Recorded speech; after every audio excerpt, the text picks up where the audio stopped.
Hi, good afternoon, everyone. Welcome to another session of Canvas Live. Canvas Live sessions are presented by Canvas community members or instructor employees to help Canvas users like yourself improve and enhance their teaching and learning with Canvas. Today is part 3 of our series on Engaged K-12. We have Nicolina Wilson with us, who will talk about some learning quests, some fun stuff. Nicolina, it's great to have you again. Thank you very much. I'm very excited to be finalizing out our Engage K-12 webinar series. This is the 3rd webinar in the series. The previous 2 were all about engaging K-12 students through activating learning and using project-based learning for student-centered learning experiences. And just a little bit about myself, if you haven't tuned in before to watch one of the other ones. I am an ePathways Innovation Specialist in Seminole County, Florida. My goal is to create meaningful learning experiences for students. I aim to innovate in today's schools, reaching our students where they are today, and make students just love learning. So you can reach me at Nicolina C on Twitter, which I have there in the upper right-hand corner, or on the Canvas community.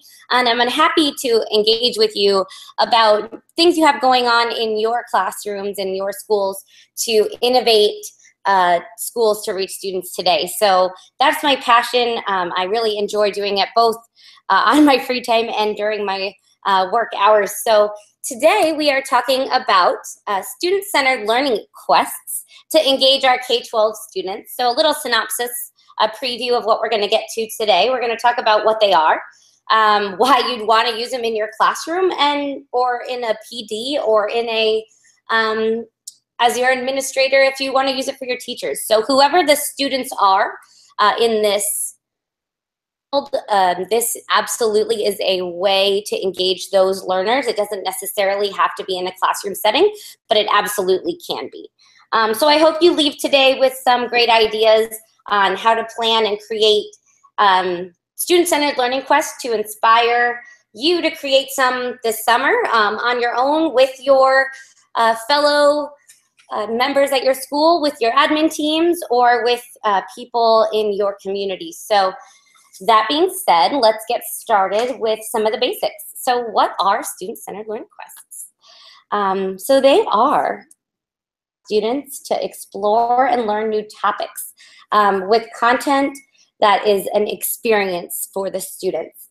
The experience has been pre-prepared by the teacher, and we want the students to participate in the learning experience. It's student-centered, and the students have choice and autonomy and ownership of their learning. So student-centered learning quests are engaging. The students are engaged in their learning, and that's why this is part of this K-12 engagement series. And it creates passion in the learners. And it is absolutely an exciting thing to witness and be a part of. It wows students. There are surprises thrown in for the students to stay engaged and excited. Student-centered learning quests are to keep that learning exciting and keep those learners engaged and sucked in to the content, to keep learning new and fresh for the learners. Good content is presented in different ways, and maybe student-centered learning quests have roadblocks or obstacles to keep students learning with that productive struggle at their zone of proximal development. So well-prepared student-centered learning quests have checklists to go along with the theme for the learning experience. Be a map or an itinerary if the theme is that they're going on a road trip or a vacation. It could be a game plan. It could be a scavenger hunt list of things to get along the way. It could be a choose your own adventure, whatever the theme is, and we'll talk about some theme ideas and how to bring them to fruition a little bit. But whatever that is, have that itinerary, that checklist, that way that that student can be in charge of their own learning experience. Remember those surprises or challenges that we just talked about? Why not throw in some breaking news in the middle of your student-centered learning quest to keep the learners on their toes, to keep them engaged, or throw in a digital challenge or a collaborative challenge or whatever it is in order to keep the students thinking and engaged. But it's not trite. It's not the same way that they've always done it. It's not something that they do over and over again. Student-centered learning quests bring learning to life. It activates learning for the students. It can be project-based. It can just be a regular old lesson. It could be large. It could be small. It could be one quest that they do by themselves throughout the day, or throughout the day, or through your class period. Or it could take a week or a month. It could absolutely be whatever you need it to be for your specific content area. But regardless of what it is student-centered. And that is the most important thing. Whatever the theme, it is student-centered and not teacher-centered. So what does that mean? The students are exploring and inquiring. They're in charge of their own learning experience. The teacher's not instructing and lecturing and giving out the information to the students. The teacher is facilitating, right? The teacher becomes the facilitator of learning. That's a common theme in all of my Engage K-12 and all of my presentations and professional developments in general. The more the teacher takes a step back and lets the students navigate their way through the learning experience, helping them when needed, motivating, inspiring the students, really giving that student, don't worry, you got this, you can keep going, you can figure it out, creating that productive struggle, coaching them to participate and gain meaningful knowledge. The students are really experiencing the learning themselves with their peers, and that's what makes it really student-centered. So one of the things about student-centered learning is that you were a learner. What kind of learning experience would you want? So think about that for a second. What impacts you? What kind of lessons, learning experiences, things impact you? Is it reading from a book? Is it watching a movie? Is it sitting down and learning it all by yourself? Or is it when you get to participate in a full-out learning experience? Think about the parts of school that you remember that are impactful to you. Maybe it's more of an internship. Maybe it's more of a time that you got to explore this with your classmates. Maybe it's a time where a teacher set you free in the classroom to explore and learn in a way that you didn't see coming that morning when you walked in. Student-centered learning is extremely research-based, the impact that it has on students to create really sticky learning. And it is a way to impact all learners, which is a really important thing for today's schools. So here's what I've found out. Student-centered learning quests created using Canvas really bring learning into the 21st century to meet the needs of today's learners. Canvas is a great, great, great tool to create and deliver these student-centered learning quests in, because they can be interactive, they can change on the fly, the teachers can direct the ways that the students are flowing through the quest. They can provide the information that they need, they can provide those roadblocks in there. They can switch it around at the last minute. Teachers have that control in the Canvas platform. So Canvas helps create engaged learners and prepare students with the skills and knowledge to really impact their future. So I think you're getting a feel for what the student-centered learning quests really are. But it's really, picture this, that you are entering the quest here, right? Here in this room, and you're sitting in this room when you're really immersed in a story.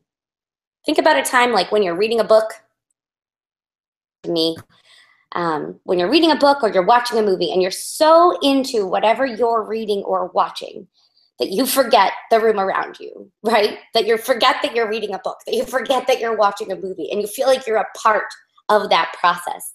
That's something that these learning quests can be for the students. Let's make learning feel like that for our students. So instead of being out here where the learning is happening on the screen and you're watching it, let's bring you in here where you can see the learning question you're about to explore, and you are an explorer.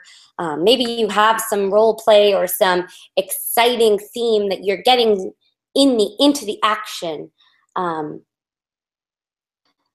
That's a great way to get your students started with a student-centered learning quest. So You know, I know that you are already thinking that this is something worth bringing to your students. And on top of the reasons that I've already presented to you in the what section, let's talk about some reasons why you want to use student-centered learning quests, just in case you were going to go back to your administration or your PLC team and talk to them about convincing them about why this is something you should be doing. So I'm going to give you some reasons for that.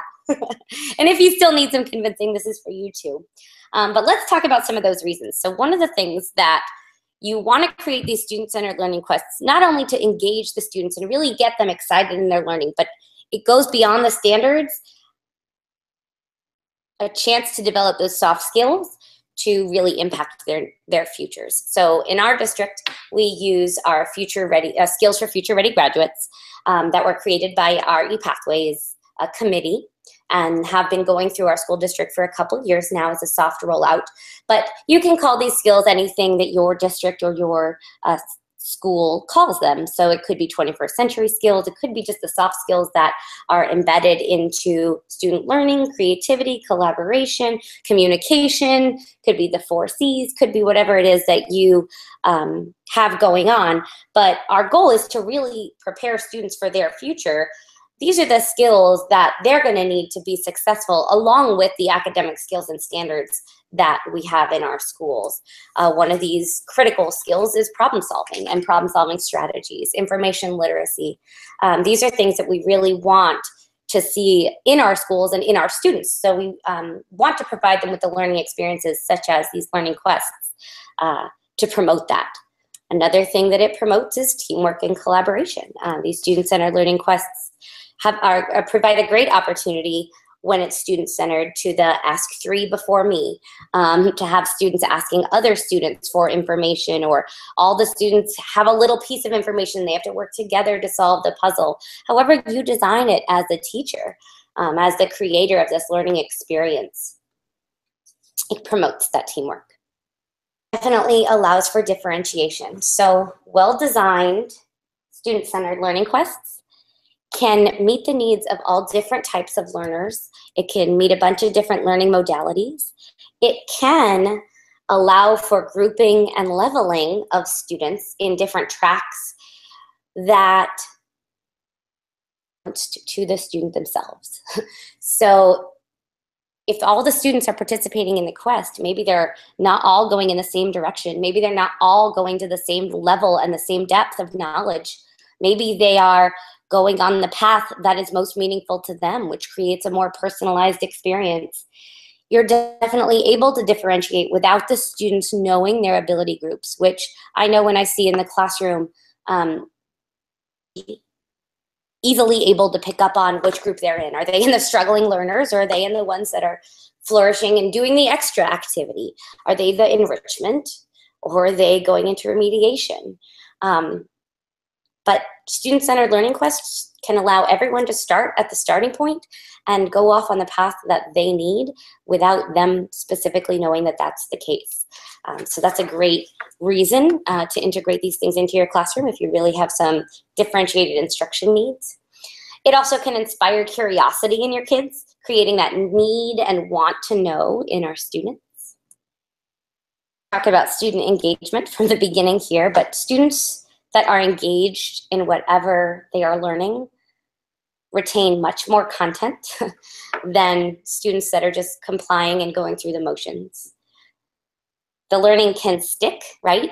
Creating that sticky learning, which creates higher student achievement and scoring, as well as creating more meaningful learning experiences for our students. So whatever your goal, vision, and outcomes are that you hope to create, the more engaged your students are, the more likely they are to be successful. Still talking about the reasons why to do this, one of the best things that I think comes out of this is this collaborative environment that you create in your classroom where your students are having fun with the learning experience.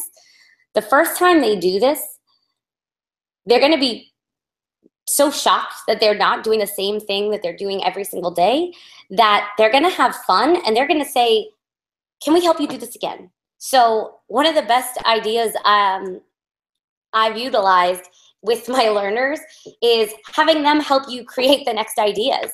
So who's going to come up with the next best idea, another best idea? It's fun for you and your students. They can help you, and then they have that ownership in the learning process and the way the learning is going to be experienced. So that's a great way to engage your students, or maybe even some of your enrichment learners. It's a refreshing way for students to learn. They're more likely to be happy and refreshed when they're going on learning student-centered quests, participating in these thematic units and lessons than they are if they're sitting there and listening to lectures and barely participating in the discussion because it's only whoever the teacher calls on, whether it be random through popsicle sticks or whether it be right away, you know, whoever has their hand up. The students are refreshed when they are excited and to learn in an engaging way. It's a great way for them to learn. Not only is it refreshing to the students, it's refreshing to you as a teacher and the deliverer of the content to give up some of that control. It really is. So students,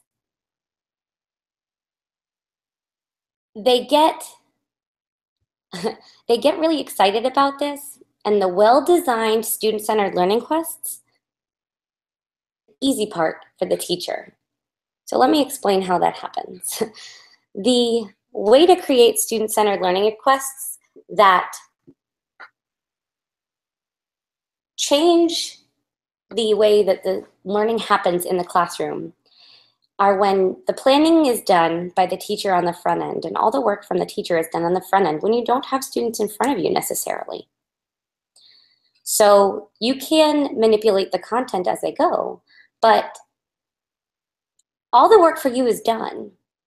Instead of you being exhausted and tired at the end of the day, which happens to a lot of us teachers. I know when I have my really long professional development days and I've taught a whole bunch of different groups of audiences, I'm exhausted by the end of the day. But when you've done all the work on the front end and your students are doing all the learning and all you have to do is facilitate, sit back and watch the learning happen and guide them along the way, you're not exhausted at the end of the day. They are. And that's the way that school should be. The students should be the ones that are tired, not necessarily always the teachers. So how do you go about creating this? So we've talked about what they are. We've talked about why we want to do this in our classrooms, why we're going to use those reasons to convince others that these are great things to do and create. Start out by trying just one of them. But in this section, I'm going to try to provide you with things that I have learned from creating these for a few years now, and things that I think about when I'm going into creating a new one. What are some things that I think about in the beginning? So here are some tips and tricks and how I start planning. Think outside the box. Don't create what you normally see, something you've normally experienced. Have your inner creativity. You get to be creative. You get a chance to create something that people are going to experience. It's a really great feeling when you see it come to fruition. It's really cool. And as teachers, we don't always get that opportunity to think outside the box, to bring that in. We can. So not only that, it's okay to be creative. It's okay to unleash that creativity that you have inside you. Here's the beauty of student-centered learning quests. It's okay, because all the work for the teacher is done on the front end. During the quest, it's the students driving the learning process that are working on things. You can watch, observe, facilitate, as I said, some of the process and help them along the way. But the students should be the ones exhausted at the end of the day, not the teachers. Think about the sustained inquiry or the probing questions that help, that we use in our PBL, in our project-based learning. Integrating some of that in there. Those are some creative tips and tricks that you can use as you're creating these different things along the way. Super important. Creating a theme. The themes tie it all together. It keeps it consistent. Pick a theme that you're passionate about.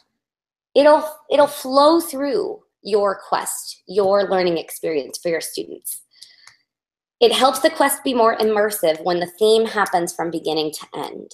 So not only does it create that excitement and tie it all together and keep it consistent, you want to create that immersive learning experience, tie that theme together from beginning to end. And I'll talk you through some of the ideas that we've done right about here. Some examples that we've had are doing a investigative case files.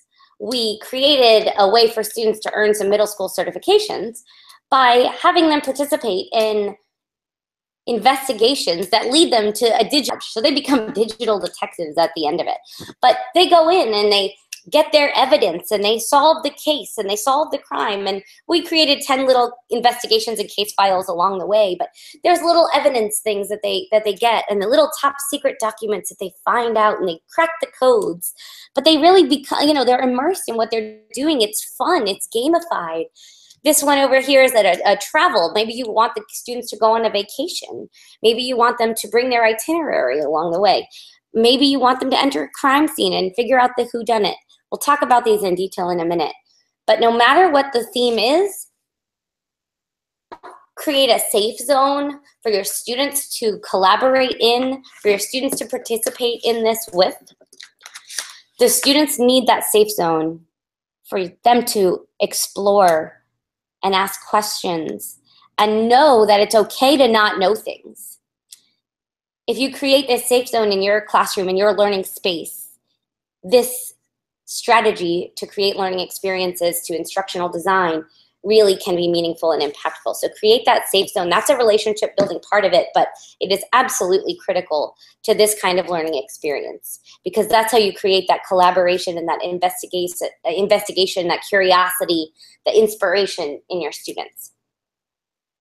As you're creating, another tip that I always come back to myself and always help my instructional designers and teachers do is what keeps you going? What motivates you? What makes you keep learning and keep investigating and keep clicking through page after page on the internet or solving the puzzle that's getting kind of tricky? What keeps you there?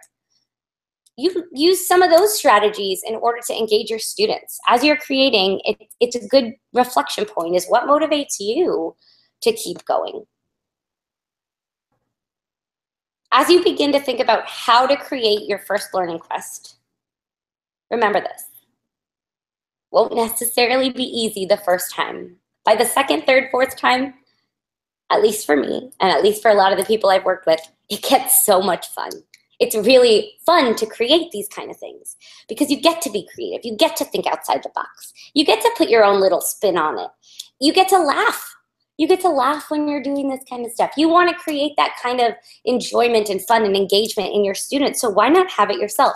It's not going to be easy the first time, but it will be worth it in the end when you see your students really learning process. So let's start to talk about planning for that first one. The better the plan on the front end, the easier it will be for you as the teacher and the presenter in the long run. So let's make a plan. It could be a lesson plan. It could be more of a storyboard. It could be with Post-its. It could be completely in Canvas if you're a good Canvas builder already. I typically go into the module section, create a whole bunch of pages under there and start putting as many resources, pictures, inspirations, and ideas along the way that I can think of, creating that real brainstorming process for me. That's a way that I start, is really kind of pan out there, and then I kind of play with the order of things and I figure out whatever they are. Brainstorm those themes, man. The quicker you get to that theme that you're going to hang on to for this quest, for your learning quest, the quicker it starts to bring it to life. So let me see if I can think of an example.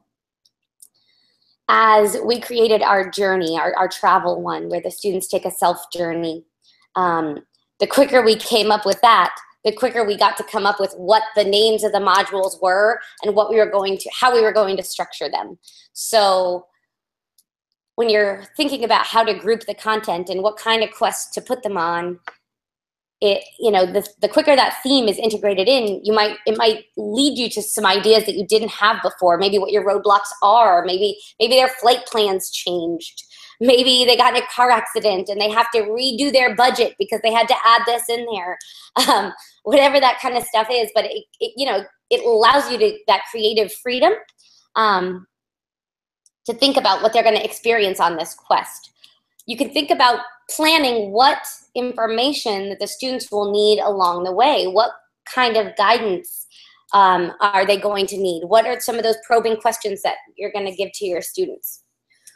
What are the goals that you have for them? That's a great place to start. What are the standards you need to cover, right? What are the goals you want them to have by the end of the learning experience? And what type would you like them to have? So as you start and it's time to plan, I'm going to give you the most critical tip. Someone had told me in the very beginning. This one I had to figure out on my own, as I've done this a few times. You don't have to know all the quest when you start the planning. I always want to know the whole thing. I always want to practice UBD, and I want to begin with the end in mind, and I want to, to have that whole thing done and planned out when I start. My tip and trick for you is just start, just begin, just start creating, start brainstorming. Plan as much as you can along the way, but you can let it go for a day, for a week. Come back to it. Talk about it with your colleagues, with your significant other, with your kids, whoever. It's fun. It's a fun thing to talk about. So it's okay if you don't have the start to finish in your head before you start planning. Plan, start, it'll come together. Collaboration is key for this, but if you're doing it all on your own too, it's okay to not have all the details created in your head before you start, or you'll never start. And that's something that I had to, really get over. It's an obstacle that I would like for you not to experience. I have a experience that I'd like to share. So I had this wild and possible idea for a PD where a couple summers ago, was having a bunch of teachers, and I already had sessions that I was going to advertise. And I had this impossible idea of, okay, I'm going to create this learning quest where all the PD participants throughout the day had to utilize all these different pieces of emerging technologies. So my goal that I started with was, I want to get all these PD participants to use, whether they're old, young, experienced, new, engaged, not engaged, whatever. I want them all to experience all of these emerging technologies. And how can I get them to put their hands on things that they've never seen before and hook up a Raspberry Pi, or play with an Arduino, or work a 3D printer, or play with our B-bots that we use for kindergarten coding? How can I get them to utilize a bunch of different, and more, different instructional technologies with a purpose? Why do they need to be? Why do they need to explore them and use them? So I had no idea how I was going to make this happen, but I advertised it this way, and the sessions filled up. And so I had 4 groups of teachers that were going to come through my professional developments at the end of July. Granted, this was the beginning of about May, June, when this went out for advertisement, and I advertised it this way, and I went, okay, so we're going to create this. And I did not know even how to hook up a Raspberry Pi myself, but I had the Raspberry Pi coming. It was ordered, and I had to figure it out. So I went with the impossible task of not knowing this entire thing start to finish, but starting somewhere, planning as I go, using my collaborative resources and some of the best creative minds that I have that work alongside me, and created something that looks like this. So this was developed in Canvas itself, and this PD ran a couple times. So I'm just going to give you a little snapshot of what that looked like. So I came in and got that learning quest that I showed you a couple slides before. Click here for that learning quest, and had that, that cave and that compass that was going to navigate them, help them navigate along the way. And they had to bring a device along the way with them because obviously they were created in Canvas, but some of the teachers weren't necessarily comfortable being mobile with devices. So I said, okay, buddy up, go in groups, whatever it is. So they brought devices and they went into the room that I had it set up in, and they got a newspaper. They're like, okay, well, we have a newspaper and we have devices. Well, that doesn't seem like a really innovative technology. Why do I have this newspaper? Well, if you haven't seen the app Erasma, we used Erasma to create newspapers that come to life, sort of like the Daily Prophet. If you haven't seen anything on Harry Potter or read Harry Potter, sort of like the Daily Prophet, it allows the newspapers to come to life. So if you see that picture right there, we gave our participants instructions. All the learning was designed in eCampus beforehand. And I tested it out on an audience or two, namely my family, before we went through the learning experience with a whole lot of teachers. But they got this newspaper and they got set their charge and they got whatever their essential question was from that newspaper, and they were engaged through an Erasma at the very beginning. And they went, holy moly, what is this going to be like? This newspaper just came to life. What happens next? Well, once they clicked next and they got their challenge, they got their next step. Oh my gosh, are you going to figure this out? How are we going to make this work? Now go over to the 3D printer and follow these steps. So the 3D printers are following these steps. Then they go to the next one and their Arduino follow these steps. Each emerging technology along the way in the learning quest gave them something that was related to that charge that was set in the first one. So just to give you an example of what that was, in the first, it was presented to the teachers that one of the technologies in the room, and now this was fake, but it was engaging and it was fun and it was exciting, had run amok. It had gone out of control. And they had stolen all the data.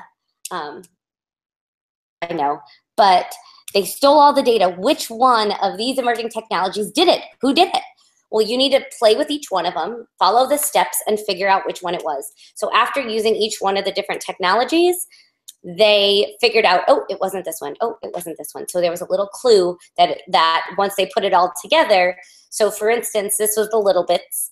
We had them put together the little bits, which we had in some of our maker spaces in our elementary classrooms, and connected it, which was step-by-step with our directions. If the buzzer sounded, then it wasn't the little bits, and little bits did not steal the data. So you have to keep going and try out the next technology. So here's just a little example of our learning quest. And like I said, it was an impossible thing from the beginning, but it ended up being really fun and exciting, a little out there, a little wild, but it engaged our participants and it got them to my goal, which was how are these really going to experience all these different emerging technologies and do it on their own without me step-by-step holding their hand. It was creating the learning experience in Canvas from day one. So how do we use Canvas to develop these quests? Well, Canvas definitely makes it easier. Collaboration and Canvas can make these easier. Using the module section, I created all these different pages, and each one of the pages were about those different technologies in this specific example. But I used the module section through that learning navigation path, and they click next, next, next, and usually there's something at the bottom that I write, click next when this has happened, when you're done submitting this, whatever it is, to create that module and path of learning. Well, Canvas also has mystery paths. If you want to make it more dynamic and more engaging, a little bit more student-centered, more of a choose-your-own-adventure type, can go through Canvas mystery paths. Also, Canvas allows the ability to integrate many different digital tools. So very basically, you can utilize YouTube or other ways or other videos, tutorials, etc., and embed them into Canvas. But you could also use more digital tools like ThingLink or Animoto or Google Story Builder, Articulate Storyline, Padlets, etc., that embed into Canvas, either through a Canvas app or we use an iframe to embed it in. For those of you Canvas builders out there, in order to make it more interactive through the student learning experience. So everything doesn't necessarily have to be done paper pencil, but they can utilize those devices, whether they're using their phones, whether they're carrying around their mobile laptops, or whether they're buddied up with 2 or 3 laptops in your classroom, whatever your setup might be. But Canvas definitely allows for that to happen. So I bet now that we've talked about this for a little while, you're looking for some ideas. So I've given you a couple from the beginning there with that, you know, crime scene, investigative case files. Could be a journey or a vacation or a quest. But whatever the theme is that your design is, I do want to let you know that these student-centered learning quests can be used for a whole lot of different structures, learning structure of your classroom. It could be blended. It could be used in a blended setting. They could be used for initial instruction. They could be used for review. Student-centered learning quests don't necessarily have to be tailored to one specific way of learning. It's great for all the different ways, whether they're blended, initial instruction, or for one of your exams. It could relate to any content area, or any grade level, or any audience. This instructional strategy really can transcend grade levels and levels for students for your ability. So it doesn't necessarily have to be one specific way. Some ideas that we've utilized and had together. So students can participate in an investigation, right? You can create a quest where students are investigating.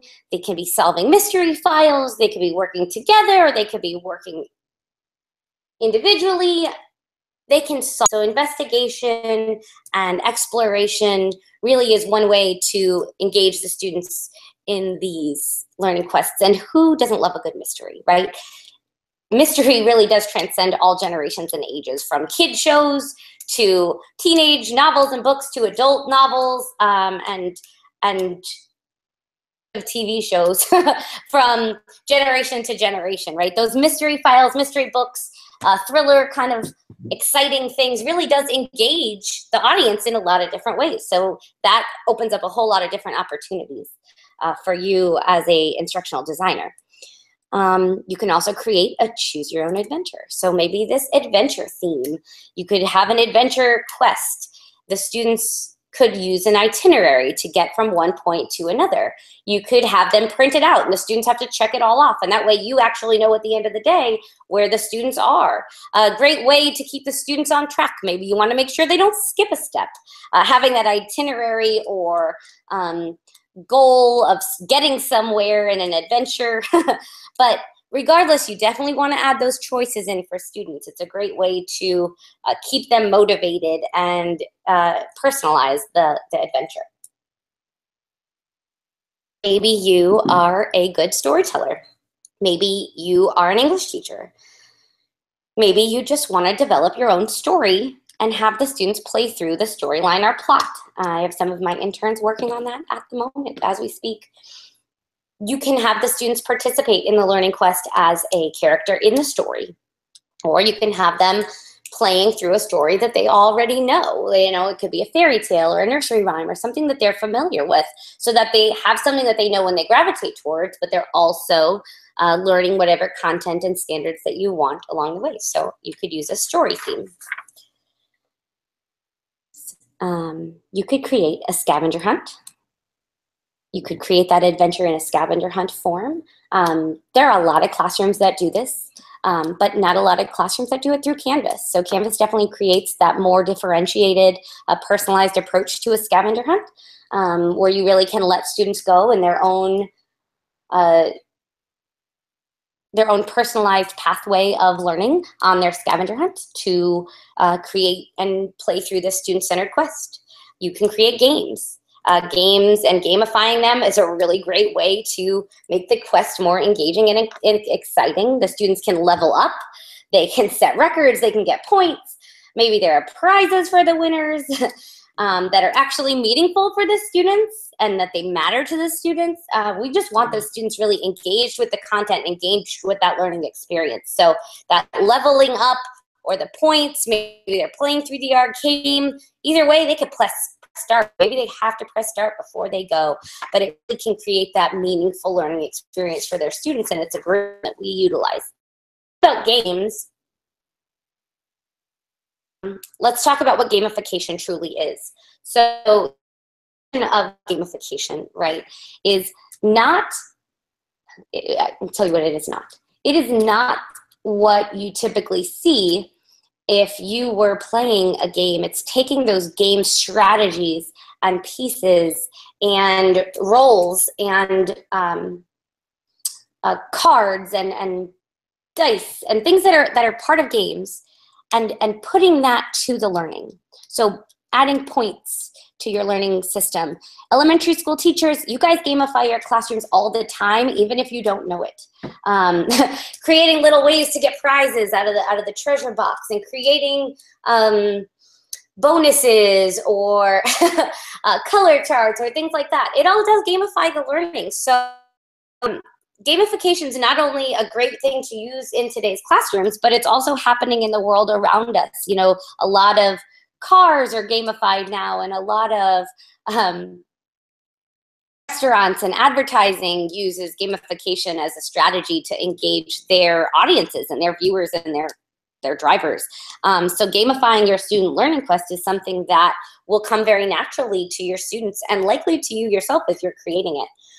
So gamification purpose, not only to create that more engagement, but to create a light at the end of the tunnel for your learners, right? What's the benefit of completion of learning said and getting through the learning quest?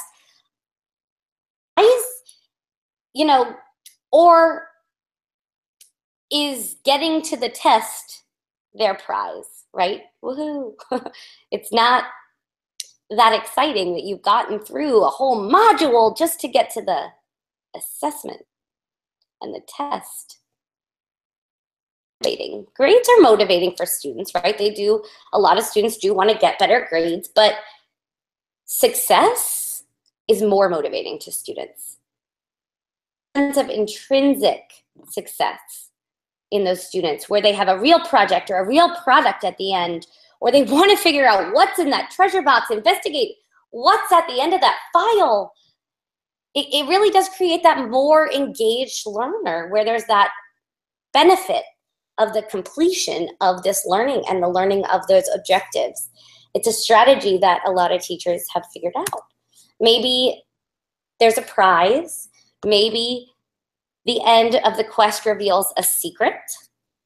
Maybe there's a mysterious man who you're trying to figure out in the reveal. Maybe like a whodunit, right? We're talking about different themes and ideas you can take back. Maybe it's a whodunit. Maybe you are an ELA teacher or a history teacher, and your students are learning about different people in history, or they're reading a novel that includes someone or a character or a person in history, or someone current.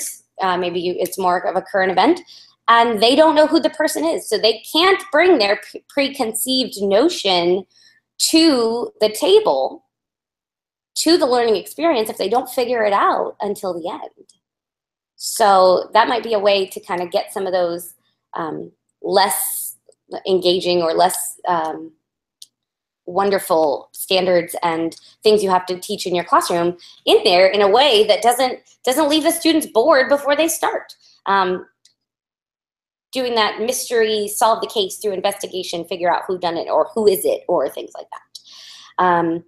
Maybe they have to figure out a password and they need the password to go on to the next section in your eCampus course. Maybe you have a Google form and they have to type in the password before they get the next step of information.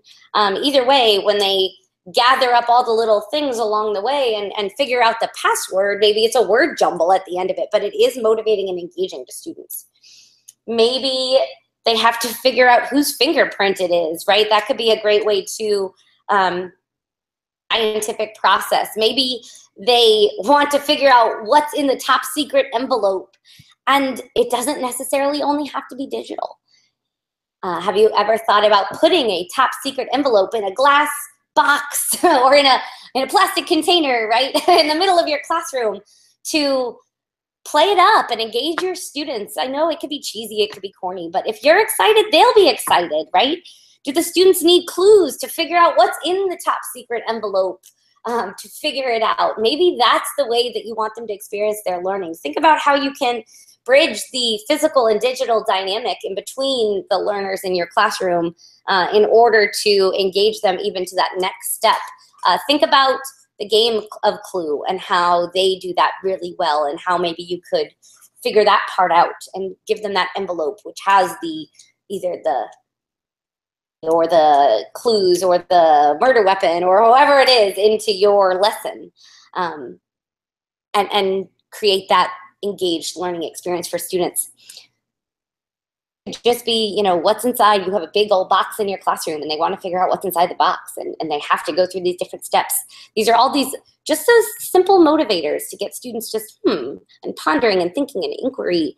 But maybe the what's inside the box is really a surprise ending where you maybe didn't actually plan it this way, but because you saw the students go through all these different things, then you can surprise them with what it is that was personalized and meaningful to them and their learning experience. You don't have to have it all done beforehand, right? We talked about that, not necessarily having to have it all finished, right, from the very start, or you'll never get started. So think outside the box. I know we have a surprise box on the screen, but think outside the box. Come up with that surprise ending. Maybe it's that box inside of a box inside of a box that leads to a computer that really does give them a video or tells them where to go in the school to really figure it out. Or maybe it is something gigantic and they didn't see it coming. Change it up for the kids. Give them something different every time. So as we're wrapping up, words of advice for you as a teacher when you do this the first time. Maybe you didn't get it right. Maybe the first time it didn't go so hot. That's okay. Survey your students. What did they like? Did you expect to see what was coming? What would you change? Do you like learning this way? If so, why? Why not? What is your favorite part? What are your not favorite parts? And help you create your next learning experience, or help you tweak this one for the next group and the next audience. I like this quote: if plan A doesn't work, it's okay. There's 25 more letters. Stay cool. There's a beauty in sharing ideas. Share with your professional learning network. Share with your team at your school. Divide and conquer. Great lessons shouldn't be experienced by just the 20 students that you have, the 35 students that you have in your classroom. To grow your impact, if you're going to create some really meaningful learning quests, share it. Leave your footprint on students worldwide by sharing whatever it is that you create, so that other students can experience it too. The more you give, the more you share, the more you get. The more you create those relationships with people that like to share this kind of thing and do this kind of thing with their students too, that are right there creating this kind of stuff as well. So I encourage you to share your ideas and post in the Canvas community or on Twitter or in your professional learning network, wherever it is it may be that you share your information, that you guys work together and meaningful learning experiences that you're creating for students. We're celebrating the end because you must have some kind of celebration at the end. Congratulations, you've solved the puzzle, you've solved the mystery, here's your prize. Or maybe it's just that excitement, like, yes, I've got it, I figured it out. How many times do we miss that critical step that creates that just more engaged students? It'll make them more willing to do it next time. Maybe you just want them to share and show what they know to their other students. But there's got to be some kind of conclusion or celebration at the end of your learning quest so that the students know that the quest has ended. I enjoyed learning about how to create student-centered learning quests over this last 45 minutes, 50 minutes with us. And I am happy to answer any kind of questions or bounce ideas off of each other with any of you. And I really hope that you take this meaningful learning experience that hopefully you've just had and share some of these ideas with your peers and with your students, because they deserve it to be prepared for their futures. I'm happy to answer any questions and stay on for a little while, and thank you for watching. Thanks, Nicolina. We do have one question. Where can I, from Camille, where can I find more ideas? I really want to do this, but I'm so very uncreative. So perhaps maybe you can share some ideas or tips that help inspire you and get your creative juices flowing. Yeah, absolutely. My best friend Google, right? I go there and I type in, what are some great themes, and I just start to look through. If you want a little bit more specific ideas and themes, Edutopia is a great resource to go on there and look at some project-based learning things, look at some ideas that have happened in other classrooms. I definitely go to Twitter and ask some of my people on Twitter that I engage with about professional learning and education. Hashtag EdChat, EDChat, is a great way to get some ideas from other people. And I'd be happy to post some more ideas or share some ideas that we have, maybe that can meet your students' needs or something that you're passionate about if you want to talk to me through Canvas or through Twitter. Great.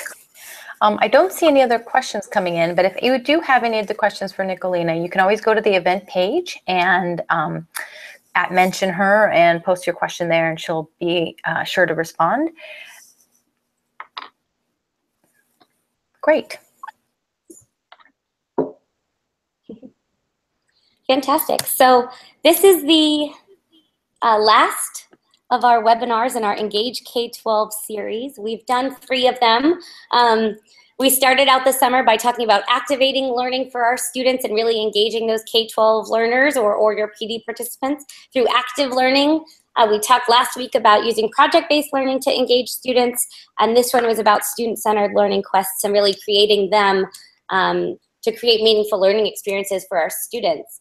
So at this point, you can work on just one of those topics and digging really deep into that content and figuring out how to use that in your classroom, or you can watch all 3. And you want to talk to them about what happens if they watch all 3? Yeah, so in the community, if you do end up watching all 3 of these sessions, you will get a badge on your profile, and so you can go to your profile page in the community and click on rewards tab and scroll down for active quests, and you will find that this is one of them. And yeah, so we wanted to make sure that you are also, just like Nicolina says in the slide, never stop learning, and so we wanted to reward you for continuing your professional development here in the community as well. Yeah, so we definitely encourage you to go on and watch all 3 and get that badge, and let me know, because I'd be happy to share ideas with you and talk with you about maybe some additional things that you might need, or some things you liked or didn't like about this series. So please feel free to reach out to me and go after that learning. Yeah, thank you so much, Nicolina. We really had, we were really delighted to have you here presenting this 3-part series, and we hope to see you again. And I know we'll be in touch in the community. Your blog posts and your presence in especially the K-12 group is definitely there. So if you can't find her in events, in the Canvas Live event space, you can definitely find her in the K-12 group as well. Thank you so much, everyone, for being here. And thank you, Nicolina, for this presentation. And I hope everybody has a wonderful rest of the week. Thank you.